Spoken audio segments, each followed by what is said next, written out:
Last agenda item is number 13, and I'm going to make a statement on this one. This is to consider authorizing staff to seek proposals in response to a request for qualifications for a forensic auditing service for the City of Forney. For those who are unaware of what this request is, I'd like to clear as to the purpose of seeking requests for qualifications, or RFQs, from accounting firms for the purpose of seeking selecting a forensic auditor. A forensic audit, unlike the yearly audit, is a more in-depth review of our financials. It is a highly specialized accounting practice to investigate irregularities, certain practices, financial process flow, and general transactions that may otherwise go unnoticed. In other words, this type of audit investigates the flow of funds for the purpose of evaluating the pathways taken and determine if all our actions are above board. The immediate benefit will be increased transparency and improved operational efficiencies. If required, action plans are then implemented to prevent and deter any questionable future transactions. These steps will enhance the finance operations and therefore ensure we have a viable and long-term security among our accounting practices. I believe it is in the best interest of all governmental agencies at all levels to have this type of audit to review our checks and balances and to verify us as a transparent entity. We should take this step to restore the trust within our community and you, the citizens who we represent. That's a nice way to politicize the meaning of a forensic audit, but the truth is, a forensic audit examines and evaluates a firm's or individual's financial records to derive evidence used in a court of law or legal proceeding. Forensic audits cover a wide range of investigative activities. A forensic audit is often conducted to prosecute a party for fraud, embezzlement, or other financial crimes. I have a question. I wanted this pulled because I'm concerned that it's going to put extra pressure on our finance team. They're already strapped for time, that they're not having to beef up extra manpower to meet the accommodations of the audit. It's not a... I think it's a very excellent suggestion. We do not want to overburden our existing staff. We have minimal staffing as it is. I don't suppose she understands how a forensic audit works. I think we need to find ways to make sure that they're supported in any way possible. I think this audit would probably take a couple of months. Wrong again. So it's not a long term, because there will be a lot of digging and information being uncovered. So I appreciate that comment. Is it okay that if we speak to someone who's been through an audit before? Absolutely. Is there anybody that would like to address a forensic audit of this nature? The correct order of operations here is to do that before you decide to waste $200,000 in taxpayer money. Yes, Mayor and Council, I have been involved in cities, 3 different cities that have performed audits, and it does take an enormous amount of time from staff doing the normal jobs. So it would require probably handling maybe 3 temporary persons to do it, and normal time to do this is would probably be 3 to 4 months. 3 to 4 months, okay. Yeah. So Amanda Lewis never even talked to the city manager about how much a forensic audit would add to its staff workload or how long one might take? The last one I was involved in is a city of comparable size, and they ended up spending about $200,000 on the audit. And what are the chances that they actually find some money under the sofa cushions and so forth? This last audit, they found nothing. I have questions. Did you hear that grunt?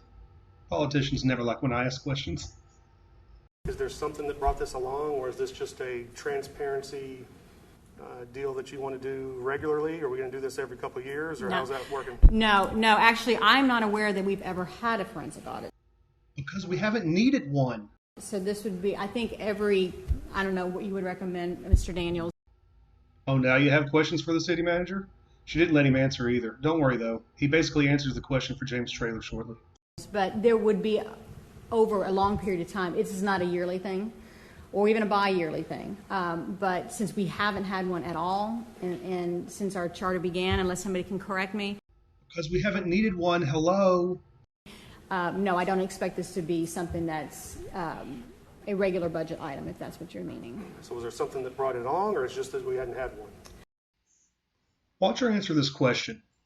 She stops looking at me and turns away to answer. Why? Because she is making it up as she goes. Her and her fellow politicians created the narrative that previous city council, city manager, and staff were corrupt and frivolously spending city funds. Little did she know she'd inherit a budget with $16 million in the bank, as you will see shortly, and she recently became aware of in a previous meeting. The problem with false campaign claims is you have to answer for them once elected. When I was visiting with a lot of citizens, there are some concerns about just how things are being reported into what buckets, and that being in combination with not ever having done one. I think we can get some use out of this and get some best practices out of it, if anything. Did you meet with finance staff about I have how not. those were being reported? No, I have not.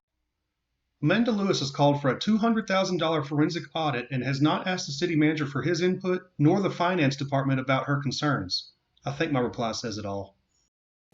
I just want to say the finance team that we have here could use another section of this building for I the agree awards with they've you. been given. She agrees with me, but you question their character and their ability to do their job. As for the awards I mentioned here, the City of Forney Finance Department has been awarded the Distinguished Budget Presentation Award from the Government Finance Officers Association 12 years in a row. They've also been awarded the Certificate of Achievement for Excellence in Financial Reporting 23 years in a row. You want to spend $200,000? Build them a room to showcase their awards and give them a raise. They know what they're doing. I agree with you. I have the utmost confidence of their work and what they've done. So I have no problem with an audit. Right. It's just weird that we went from not wanting to spend $75,000 for an event that would bring in revenues to spending probably $200,000 for something that we don't really know what we're looking for. Right. Mayor, if I may, you haven't done your homework yet either, because you haven't met with the finance staff about the concerns that you were given. That's kind of the concern that I have with this whole thing, that we're going to spend that amount of money on something that you're yet to visit with the finance staff about. So that's my concern. I have no problem with an audit. I have the utmost confidence in the finance department. That's fine if you want to do it, but I am going to vote against it just because I don't believe it's needed, and I don't think we should spend the money when no one's even met with the finance staff about it yet. Thank you very much. I had a comment that I think that this proposal has a lot less to do with our staff and a lot more to do with our residents and providing true transparency.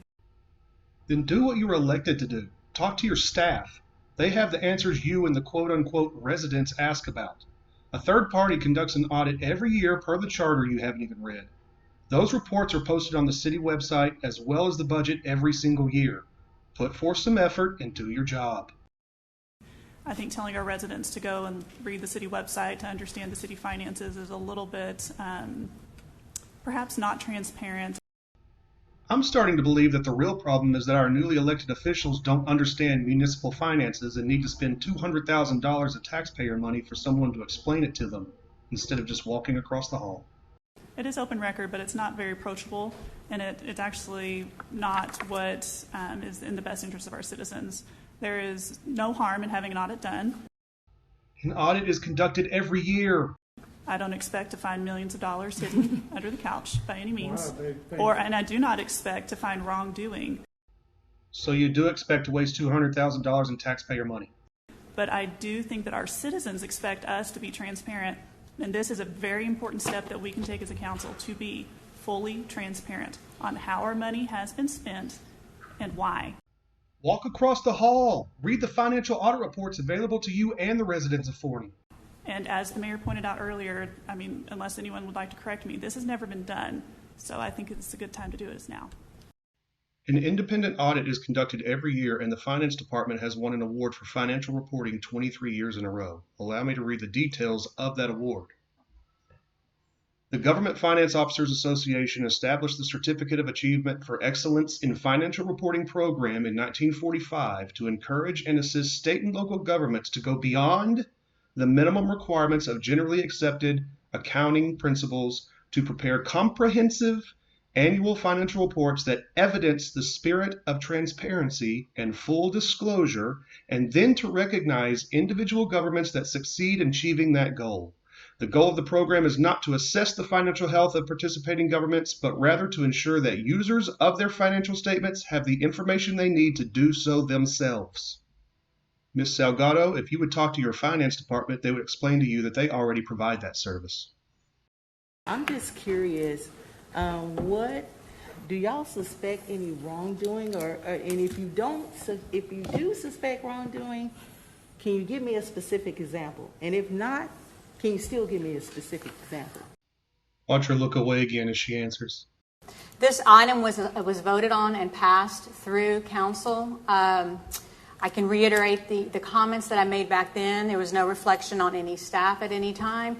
A forensic audit of this level has not been done. Many cities do this. I think it will help do some internal controls, procedures, see if everything is being placed as it should be. So as we discussed then we voted through to go ahead and do the forensic audit. I'm asking you for specific examples that you may think there was some wrongdoing and where. I don't have any specific examples, and that's the purpose. Then why are we doing a forensic audit?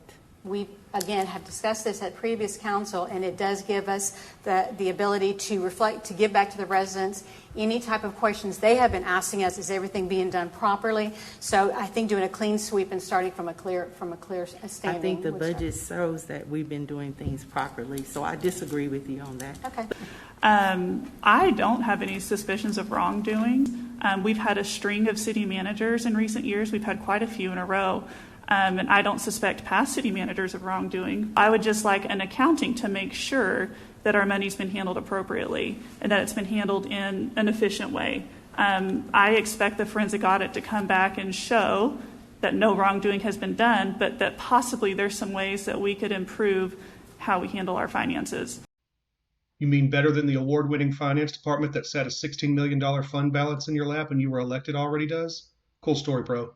And again, there is an independent audit every year. All right. Mayor, what is the scope of this audit? Keep in mind, the scope that is about to be read was created by incoming council. The scope that was proposed in the RFQ was, I'm going to paraphrase it as best as I can because I don't have it in front of me, was 3 years of our entire budgeting, 4 years of contracts and special events. Was roughly the scope that was proposed. That's it, just those two items? No, there's more. And also the agreement with the amphitheater management company, the use of the CARES funds. And you mentioned contracts over 50 plus the Kaufman County Emergency Services District contract. The next clip shows how the companies being considered understand the RFQ, which is clearly different than the new city council does. Providing forensic investigation services like this one, this forensic audit request, as we talked about, this is not a financial statement audit. It's not an internal control audit. This is a forensic investigation. One of the items in the scope was the spending of the CARES Act funding. Well, let's go ahead and eliminate that now. Neil, when we talk about the CARES Fund, John, do you have anything to add to that? I know that was a very hot topic at John, one point. I'm happy to answer what the final findings were, if that's all. Okay. Oh, I'm sorry. Okay. So the final findings on the CARES Act was that the city of Forney used the CARES Act funds for the coronavirus relief funds for supplementing payroll costs for public safety forces during that period of time. Mm-hmm. We have received from TDM and from the federal government the closure of that grant and that all paperwork was submitted, accepted, and that grant is closed. So that's by the government. Everything Yes. was decent and in order. Yes. And processes, everything was covered. Yes, Ms. Powers. Thank you. Meanwhile, to this day, there is a narrative being spread by politicians and online that there were attempts to spend the $1.4 million inappropriately, and that there were or are ongoing investigations into the CARES Act spending. It's always been false, and it is still false today. Now James Traylor does what the new city council members have not. Ask for input from the city manager. Got it. How long have you been in your position, City of Forney? 4 months and 15 days. That's very No, exact. I'm counting. Very exact. Thank you. In your 4 months and 15 days, tomorrow 16 days, do you have any suspicions of wrongdoing? I do not. So you've been here 4 months and you've been able to adequately look at finances and dig in, correct? I think we have an excellent financial department and staff, and I personally don't have any reservations. Got it. And you're new to the city of Forney, just so I want to make sure everybody understands. You are not the city manager that was in place in 2020, correct? That's correct. So you are a new set of eyes Yes. on financials. Okay. After all of the questioning of the Finance Department, watch Amanda Lewis laud them for their work on the budget after they presented the budget for 2022. This is the meeting she found out how healthy the budget actually was. Oops. On to Section 6, discussion action items.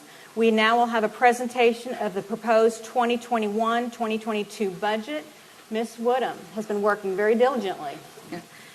Well, hello, Mayor and Council. The staff started working on this budget back in March. All the department directors provided their operating budgets, and then they provided what we call supplemental requests, which are requests for equipment, capital projects, new programs, new employees, things outside of their regular budget. I'm happy to report that we were able to grant all the requests. So let's look at the budget. Our general fund is the main fund for the city, and this shows that we're having a really good year for 2021. We budgeted very conservatively because we prepared the budget during the pandemic. We have had record building, record growth, record sales tax. This last month we had the highest sales tax collection in 1 month that we've ever had in the history of Forney. So all that to say, we expect to finish the year with about $16 million in our fund balance. I want to commend you on the work that you have done, you and your staff. Having poured over this, you guys really nailed it. And the presentation that you did that is quite longer than this was very well put together. So I really want to thank you. Coming from a budget background, y'all did a great job, so thank you. It's funny she throws in her budget background. Let me read her profile on the City of Forney website real quick. I graduated magna cum laude with a Bachelor's of Business Administration and Finance from Texas Tech University in 1995 and received a Master's of Science in Healthcare Administration from Trinity University in San Antonio in 1997. I have worked at the Dallas County Office of Budget and Evaluation. That's part of her profile on the City of Forney website page. Perhaps she should use that budget background to analyze the city finances instead of wasting $200,000 of taxpayer money.